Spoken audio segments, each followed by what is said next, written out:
because I'm a rabid Pan-Africanist. So for me, my entire life has been about the African continent and the impact I can make on the continent. So that's why I was so eager to have a conversation with you, because I think we're aligned in so many ways. As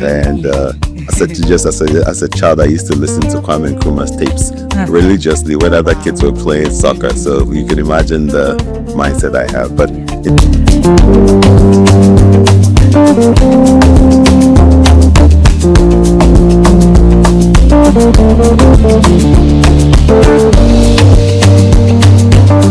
Hello, welcome to the Great Return podcast, where we have conversations rooted in wealth creation and African development for and by people of African heritage, both at home and abroad.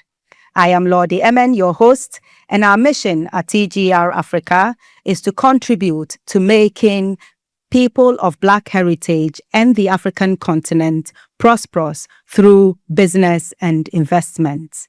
Today, we are discussing what diasporans need to know about buying a business in Ghana to generate passive income. And for that conversation, we have invited Nigel Nunu from African Aspirations to talk us through this. Welcome, Nigel. thank you so much, Lordy. Nice to meet you. And nice to meet you too. It is a pleasure to have you today. Absolutely. Before we begin, I'd like you to introduce yourself briefly to our viewers and listeners so they know who you are and what you do. We will talk a lot more about your company, your organization towards the end, but to introduce yourself so they have an understanding of you and a bit of your background. Sure. And before I talk about my background, I want to start with the brand I like to project. Okay. Because I'm a rabid Pan-Africanist. So for me, my entire life has been about the African continent and the impact I can make on the continent. So that's why I was so eager to have a conversation with you, because I think we're aligned in so many ways. As a child, I used to listen to Kwame Nkrumah's tapes religiously when other kids were playing soccer. So you can imagine the mindset I have. But in terms of my background, I was fully Ghanaian. I was born and raised in Ghana. Grew up in Tema, a suburb of Accra. And then I did my education in Achimota School, back when it was the #1 school in the world. We've declined a little bit, but that's a different story. I'm surprised you're admitting to that. Lots of them will still say no. We've declined a little bit, but so I went to Achimota, and then after Achimota, I got the opportunity to go to the US for college. Okay. On scholarship, and then after that, I stayed in the US. Worked for Prudential Financial, which is the largest U.S. insurance company. Okay. And one of the largest global insurance companies. So I spent my entire career there, 23 years. Wow. I started as an actuary. I don't know if you know what actuaries do, but for the benefit of your listeners, actuaries are basically the nerds that make insurance work. Is very quantitative mathematical numbers field. People. Yes, I started as an actuary, and then after I qualified, I moved to the investment side.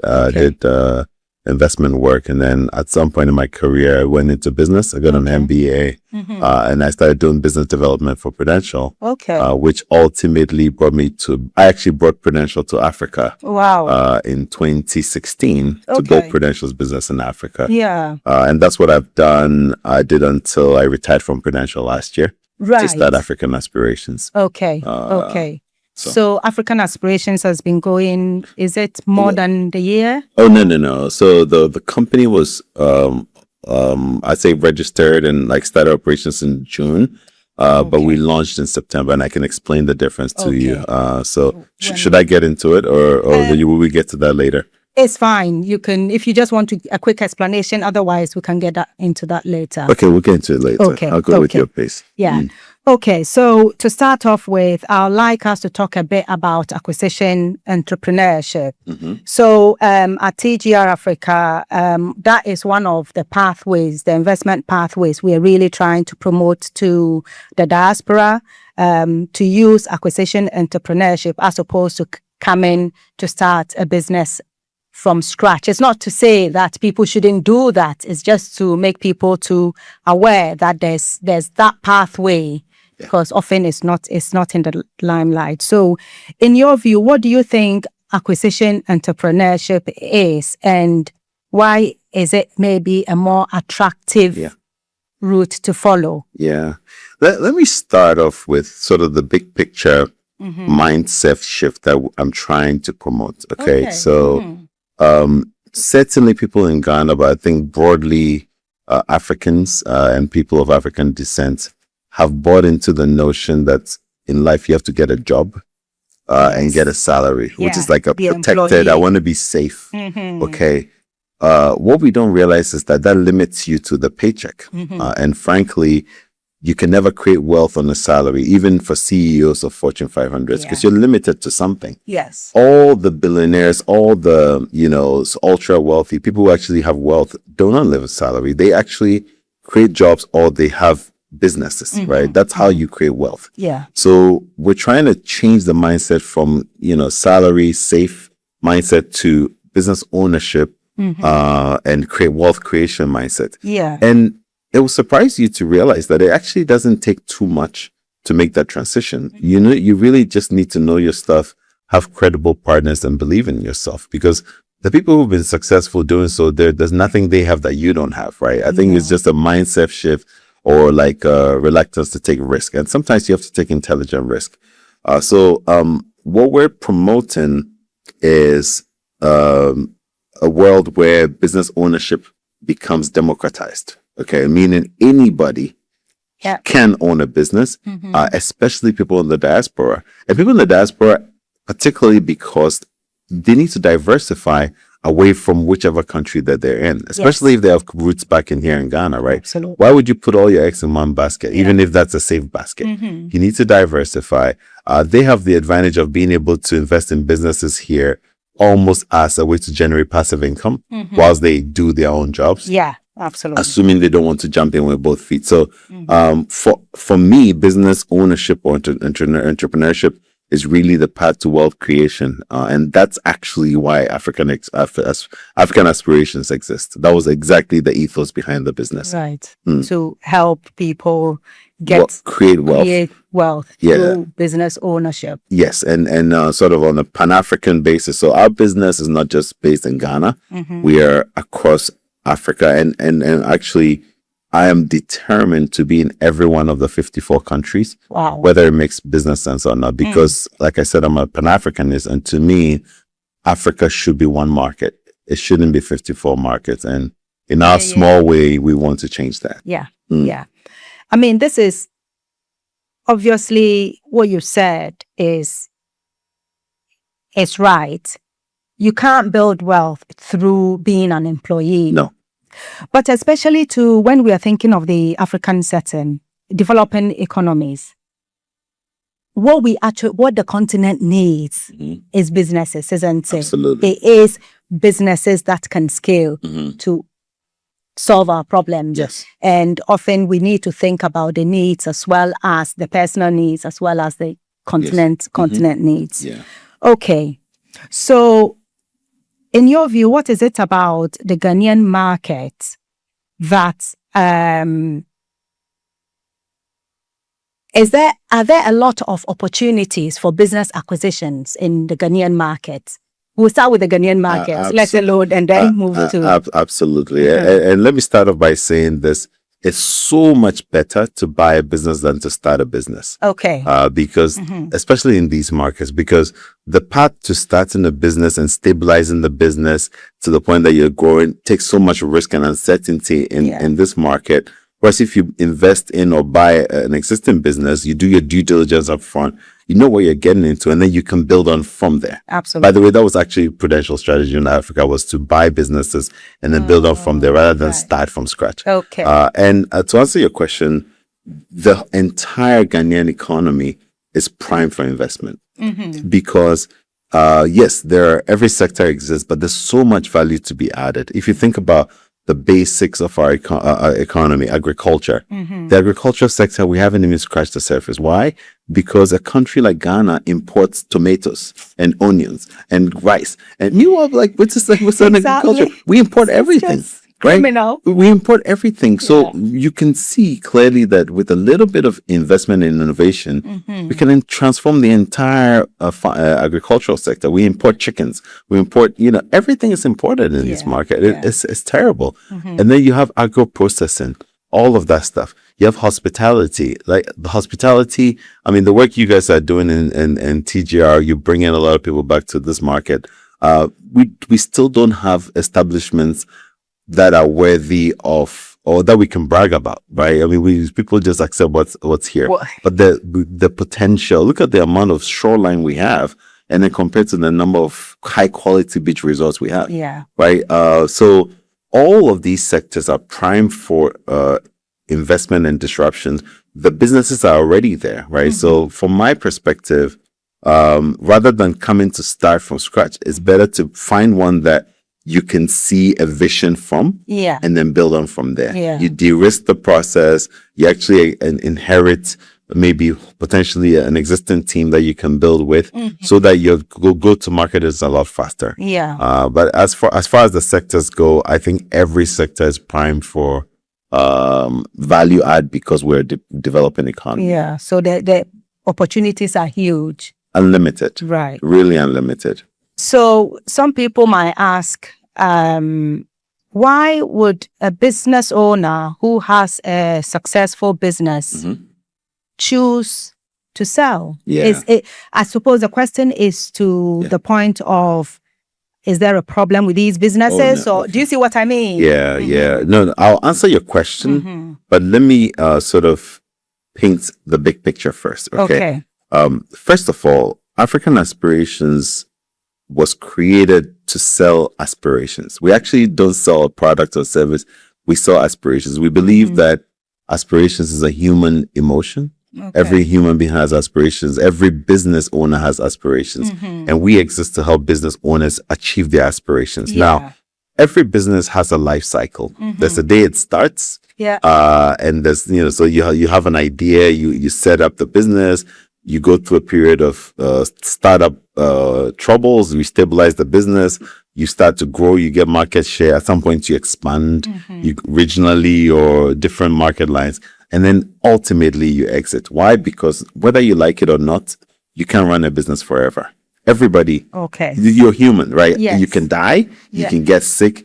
But more importantly, you retire. Right? At some point, you get tired, you need to. So we see business exit, like essentially selling a business, not as a bad thing at all, but actually a return on your life work. It's like a return investment of your life work. Because a lot of business owners spend their whole life building a business. Their time, sweat, blood, tears, all goes into the business.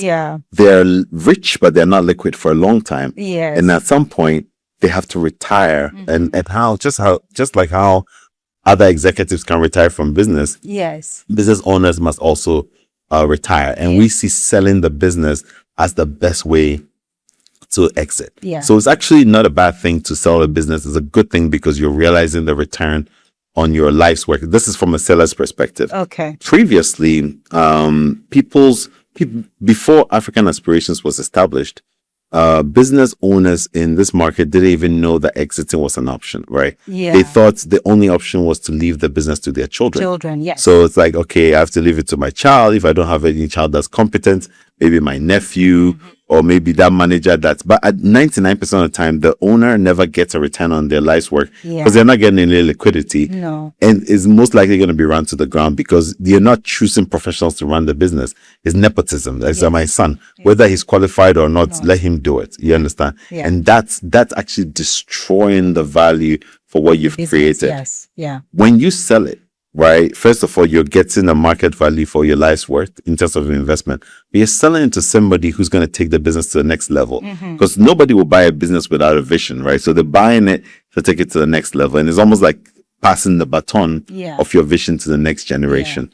And that's how we see it. So surprisingly, we've gotten a very good receptivity from business owners on selling. Some are not ready to sell now, but at least we're giving them the pathway to strategically plan for their exit. So it's almost like exit on your own terms, but don't let it happen to you. Yes. One day you are disabled and then the business runs down. You can't do that, right? So whether it's succession planning or your exit, we're giving them the opportunity to plan their exit. Yeah. And similarly, we're working with people who want to own businesses, whether here or in the diaspora, your audience, to also strategically plan their entrance into the market by taking the baton from those who are selling and then taking the business to the next level. Yeah.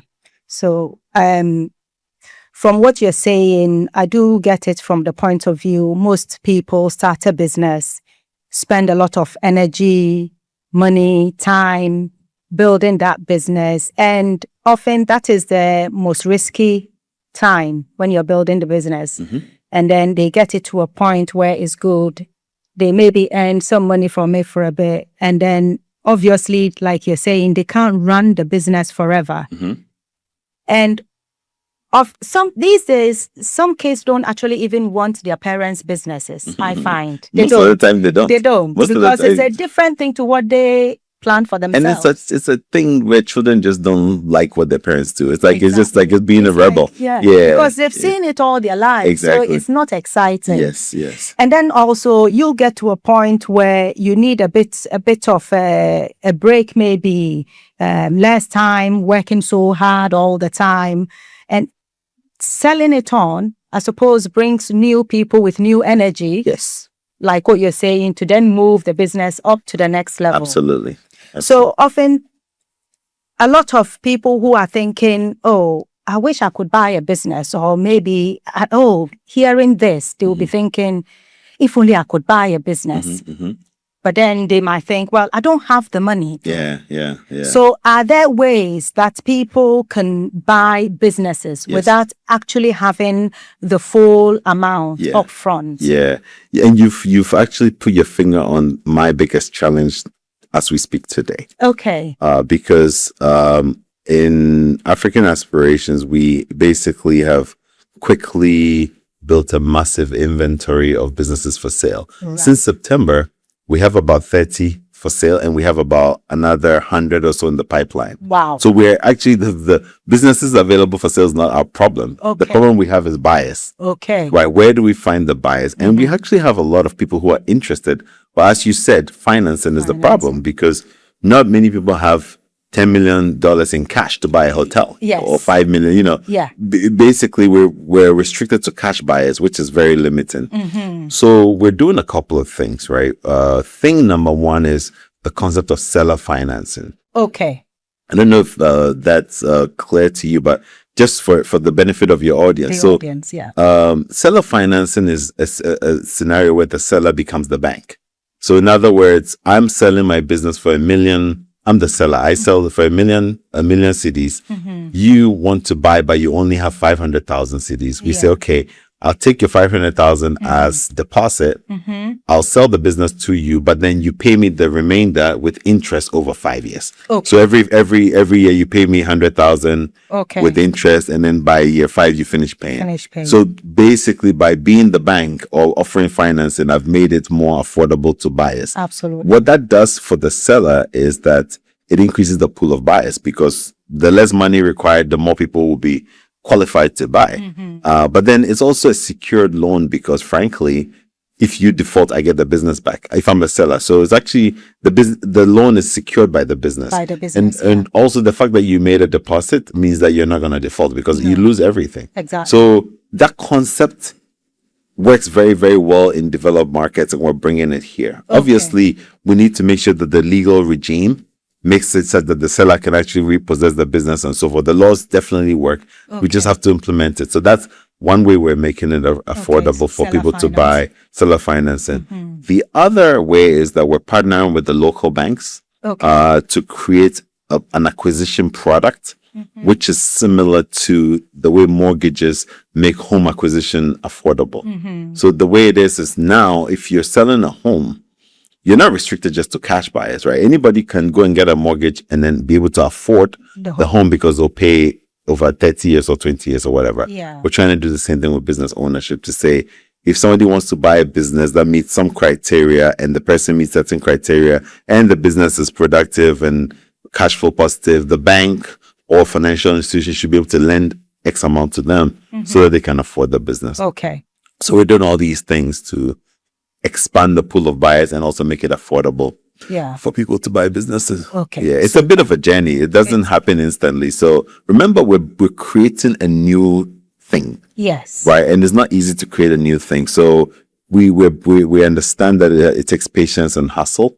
But so far the early returns are amazing. Yeah. And one thing I always say is we invite everybody to join us. Exactly. Like we have place for everybody. Yeah. So if anybody is thinking the numbers you're saying they are just numbers, aren't they? Whatever it is that you think it's worth getting in touch.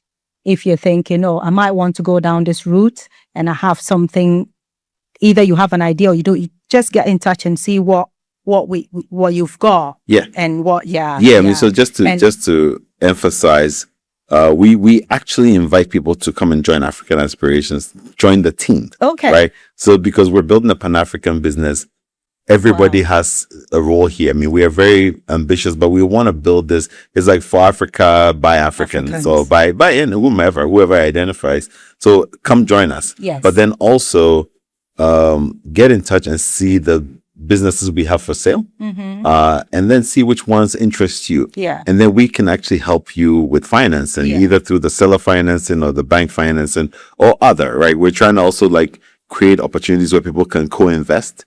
So maybe I don't have all the money, but I can partner with Kojo and Ama over there, and the three of us come together. Right. But the fact is that there are amazing opportunities for businesses for sale, and people need to start shifting their mindsets from relying only on salary to actually diversifying and getting into business ownership. And this feeds directly into what we're trying to promote. Sort of invest in Africa. Yes. So that we, people like us, also have a stake on the continent. Absolutely. And also can make wealth.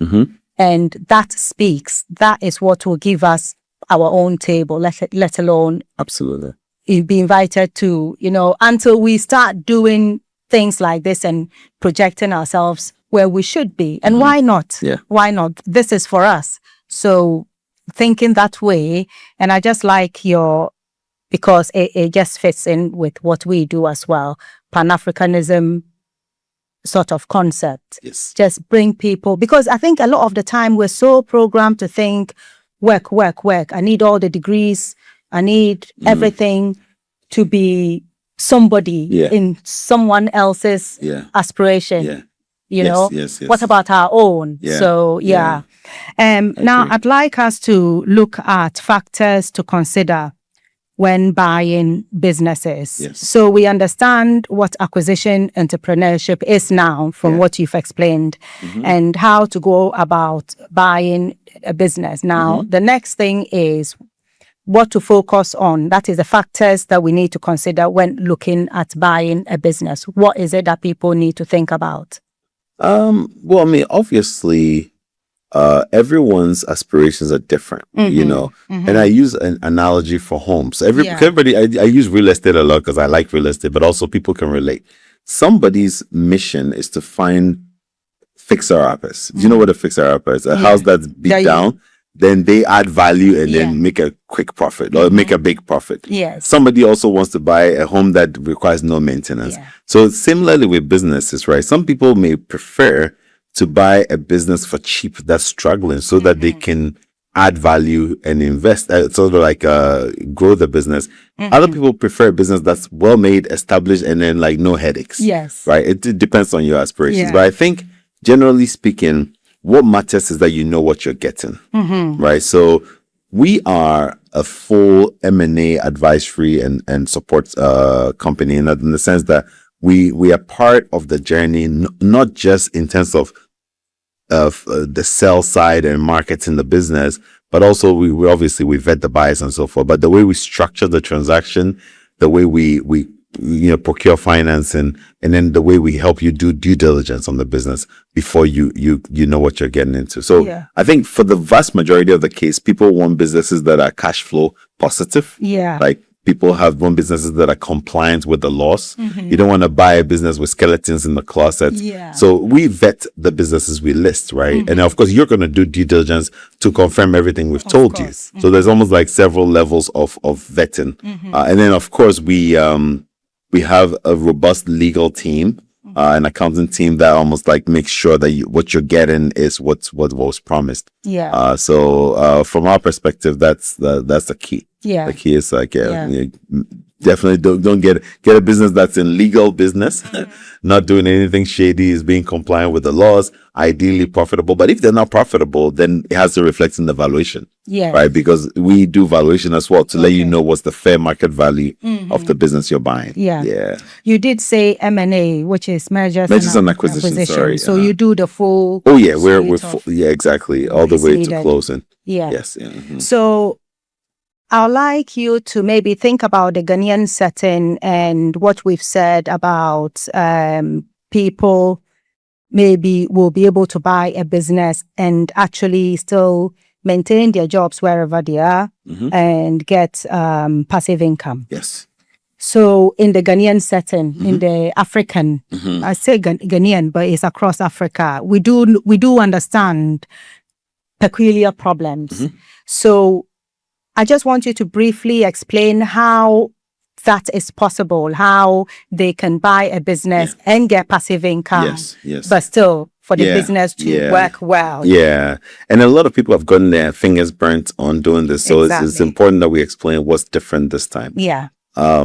So I think the answer varies by person and how much they want to be involved, right? So from a business acquisition perspective, we usually have what we call financial buyers who just want to invest in income, right? So they don't want to be involved in the business. Maybe they'll sit on the board or they'll be a board chairman or so. They can hire and fire managers, but they want to be passive. They want to be doing their own work on Wall Street or wherever they are. And then this is like a side income for them. It's a diversification it's almost like buying a rental property, right? You don't want to do anything. You hire a management company to do it. And then you have what we call strategic buyers, which may be people who want to build an umbrella so for example, somebody owns a hotel in London, so they know the hotel industry well. So they're like, let me get a hotel in Ghana because I can sort of like bring the synergy and the knowledge here. But they're not moving to Ghana. They just know hotels so well that they can monitor. And then ultimately you have operational buyers. These are people who want to relocate to Ghana to run the damn thing themselves. And it varies by person. What matters is that you're clear with what your objectives are so that you know what you're getting into. We believe that financial buying is actually the thing that most people should consider if they have jobs, right? Because not everybody has the freedom to quit their job and start a business or buy a business, right? So if you actually have a job that's making income, then what you need is insurance or diversification from that job, because you're exposed to that job, whether you get fired or the business fails. So if you then can make a financial investment in a business that has professional managers, you set KPIs, you're involved in decision making and governance, you come to Ghana every month to check on the business. Let's say it's a hotel, right? Hotel is a perfect example. You've set up the KPIs, you have the operating software, you hire professional managers, everything is like, you have dashboards, you see how the business is doing. It's an amazing opportunity for people like that. But that doesn't work for like a service business. If you want to be like, an accountant, maybe an accountant, you need to physically be part of the business because it's an operating business. So it varies by business. The good thing is that we're in every sector. So for us, we have something for everybody, regardless of what their objectives are or regardless of what their aspirations are, let me say. Yes. Okay, so now I'd like us to focus more on African aspirations. I'd like you to talk a bit more about it and how you can help with buying businesses in Ghana and so on. Just a more deeper. And I said earlier that African Aspirations is in the business of selling aspirations. We sell emotions, right? We don't actually sell a tangible thing. So what do I mean by that? Our bigger vision, or like I'll say our mission, is to really make an impact on the African continent, Right. by helping every African achieve their business aspirations. So our business is structured to support business owners throughout the entire business life cycle. So we have 3 business lines within African Aspirations. One is the consulting business, business consulting. 2 is business funding, and 3 is business brokerage. Okay. So let me explain the 3. Okay? Yeah. The business consulting is designed to really support businesses in the earlier part of the life cycle. Right. Whether you have an idea that you're starting a business and you want to help with registering and onboarding the business, recruiting a team, or you will need a strategy to get market share or penetrate a certain market, or you need a strategy to stabilize the business or build a more robust operating model. We basically are management consultants. Okay. One of the things our consulting business does is we help businesses to become institutionalized. And this is actually a very important point. It's not a tangent. I promise you I'll come back to this. But, African business owners tend to do everything themselves. So the owner is usually the person who does the HR, they do payroll, they do accounting, they do the computers, they read the contracts, they do everything, right? The problem is that they are one person and they couldn't possibly have the skills to do everything right. No. So what ends up happening is a lot of things don't get done, or they make a lot of mistakes, or the business goes down, right? Yeah. So our consulting platform actually helps businesses institutionalize without overhead. So we actually have a solution which gives business owners access to all of these critical functions: legal, accounting, tax, compliance, HR, IT, without them having to hire the people themselves. So by coming to African Aspirations Consulting, we actually give them all those services in a bundle, which is a big thing for local entrepreneurs. So that's our consulting business.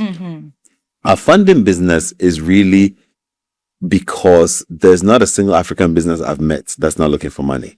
Everybody's looking for money. Yeah. And the fascinating thing we found is that globally, there's more money looking for investments than investments looking for money. So it's like that mismatch doesn't make sense. So African Aspirations Funding really is there to help businesses find money that suits them. Okay. Right? And then what we do is we start with where the money is, and then we bring it to you, as opposed to starting with you and going to look for your money. So we really just reverse the order. And then, so that's in the middle of your business life cycle, because most people need money to expand. Yes. It's for growth. They want to go into new markets. They want to go to China to get, a different line of business, whatever. So that's what the money is for. Start them here. Yeah, exactly. Exactly. You're right. And then the final business is the business brokerage, which is basically when you want to exit or preparing your exit or your succession plan. Yeah. And those are our 3 businesses. So consulting for the early stage of the business, funding for the middle stage, and then brokerage for the end stage of the business for you, but it might be the beginning for someone else. Yes. Yeah. And then just in terms of our business brokerage, we actually have the master franchise for Africa from Transworld. So Transworld is the largest business brokerage in the world. Okay. And basically, we're their partners for Africa. So we're using the Transworld platform to expand business brokerage in Africa. Across Africa. Okay. So currently, how big is the portfolio of businesses that you have for sale within your portfolio? What kind of businesses is within the portfolio, and what is the price? Yeah. The price range for people. Yeah. So like I said, we're sector agnostic. So we have about 30 that are currently listed on our website. Okay. That you can, or we have teasers on, and then we have about 100 in the pipeline that we're working on, and then we have several more for conversations that are ongoing. So we see probably bringing in about 10 to 15 businesses every month to add to the inventory, and we're hoping to sell them just as fast, so we don't build too much inventory. Okay. But in terms of the sectors, it's actually, I'd say it's slightly overweight on hospitality. Okay. Because we have a number of hotels, restaurants, bars, and food establishments like bakeries and those. We have a lot of those. We have quite a number in the agricultural sector. So we have like a palm kernel producing firm. We have farms. We have agro processing. Cold stores, those kind of businesses. We also have service businesses. So pharmacies and some retail shops as well. So it's actually a very diverse mix. We also have some real estate. So we have a commercial real estate. I'm surprised you've not said real estate. Oh no. We have real estate. We actually also sell land, right? Because anything that is registered as a company, is within scope. So we have land, we have commercial real estate. The largest you asked about the price range. I think we have as low as, I'd say our smallest listing is maybe 200,000 cities or maybe $20,000 there, but that's our smallest listing. And then we have the largest we have is $30 million. Wow. Which is 300 million cities. Yes. That's our largest listing. Yeah, so that's a lot. Yeah, I know. And actually I'm working on something in the financial sector which will be almost 5 times that size. Wow. So watch this space. It's good. Yes, it's good. Yeah. Yeah. So how does your business evaluate these businesses to include them in the portfolio? Yeah. And also, could you explain the vetting process? Because we know that in Africa, certainly in Ghana, most developing countries, is the trust element, isn't it? It's just a trust element within the environment. So if you could explain your processes in vetting them and what companies you actually then finally take on board. Are there criteria? Yeah. So we typically don't discriminate to say, our business is open to everybody, but we vet our sellers quite a bit. So for every business we list, we vet the business and we vet the person selling. And we vet that the person selling is authorized to sell the business. Right. So we go through we go through a whole process of assessing the business, checking all the paperwork, the legal title to the business, the board, the governance structure, registration is everything. So before we list a business, we've done the basic checks on the business and the person and their authority to sell the business. Then what we do typically is that we would go through a process of valuing the business. So we collect a lot of information from a business when it's for sale, right? Because now you're selling the whole thing. It's not just like selling the building, right? So we collect financial records, we collect operational records and all that stuff. Typically, we would do a valuation to determine what the business is worth. Although the seller can decide whatever price they want. I mean, our valuation just helps them defend the price. Or essentially make sure they're not leaving money on the table. But ultimately, what they want to sell it at is what they sell it at. And then what the buyer is going to pay is what the buyer is going to pay. Our work just, but it's more just explaining the process we go through to list the business. There's a lot of vetting of the business, the seller, and then the authority to sell. Then we collect that information, we synthesize it, we create our valuation reports and information memoranda and all that stuff before we start marketing the business. So before we market the business, we would have done all of our checks. We also vet the buyers, right? So we don't just, I said we need to make sure that the buyer is legit, the money, the source of funds is legit, all that stuff. Bring those two together. Then we structure the deal, which is where the negotiations happen. We're in the middle of everything. And then the final stage is then the buyer. That's due diligence on the business. So they have to double check everything we've told them with their own independent advisors to make sure that they're comfortable that everything is true. So there's so many checks and balances in the process that I know that historically people have had their fingers burnt on these things. But one of the things that we're doing differently, and especially with our Trans World partnership, which is a global network, is to ensure that we have transparency and trust built into the process. So when you value the business, I'm assuming you are valuing its operations as well. What do you actually present to the buyer to be able to make an assessment? So, very, very good question, because the valuation is actually for the seller when we do it, because it's to inform them on basically what the business is worth and how they want to sell it. The buyer sees the valuation report when they basically express interest in the business. They sign an NDA. Ideally, they make a deposit, so you know that they're serious. Okay. So then the buyer sees the valuation of the business, which tells them how the business was valued in terms of the methodology, the numbers, the assumptions, and all that stuff. And then they have to get comfortable that, this makes sense. And it's like, their advisors will give them that comfort before they use it. But it actually starts as a seller's product and then gets used by the buyer in the process as well. So when somebody sees the business and wants to know more, what are they actually able to see? Yeah, this is a very important question because we start the process on a very confidential basis. Most business owners don't want people to know they're selling the business. So we start off with selling the business on a generic basis. So we will say something like prime hotel in beautiful location in Accra is selling for $5 million. It will not show you the actual hotel or pictures of the hotel.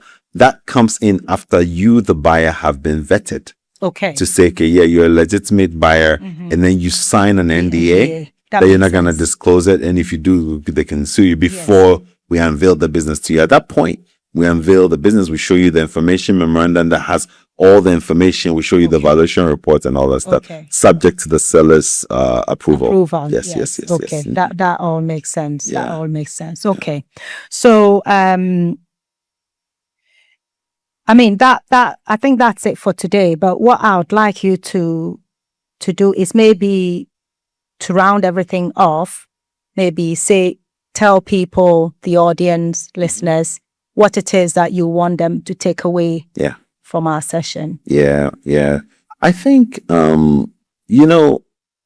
Africa will only be built by people who love the continent.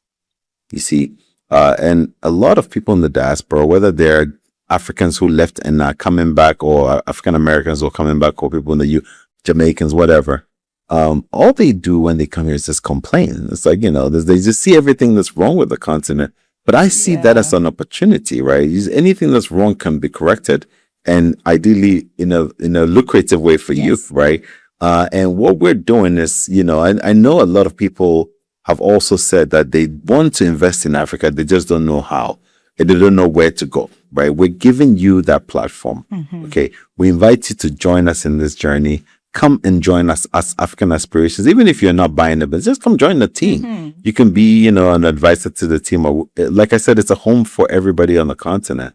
But then also start looking at our inventory of businesses, and then think about how you can own a business too, because you don't have to be rich to own a business. Like I said, seller financing is available. We're getting acquisition finance, and we will do, if we have a willing and able buyer, trust me, we'll do everything we can to help them buy the business. Absolutely. Ultimately, if Africans are buying businesses, creating wealth, diversifying away from salaries and jobs, right, then over the long term, the continent will realize its aspirations and its potential. It will. So come join us. That is beautiful.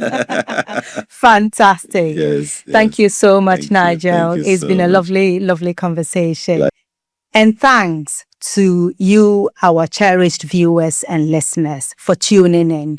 Hit the subscribe button if you've not already subscribed, and do like and share to amplify our voices to create the positive change we need. And don't forget to grab yourself a copy of our book, The Great Return, which is on Amazon in all forms. And if you're doing or thinking of doing business or investing in Ghana or the rest of Africa, then we can help. Get in touch by visiting our website, tgrafrica.com, to discuss all forms of collaborations and partnerships with us or with others, and also for business and investment advice and guidance. And also to check out all the other great stuff we're doing so you can get involved. See you in the next episode.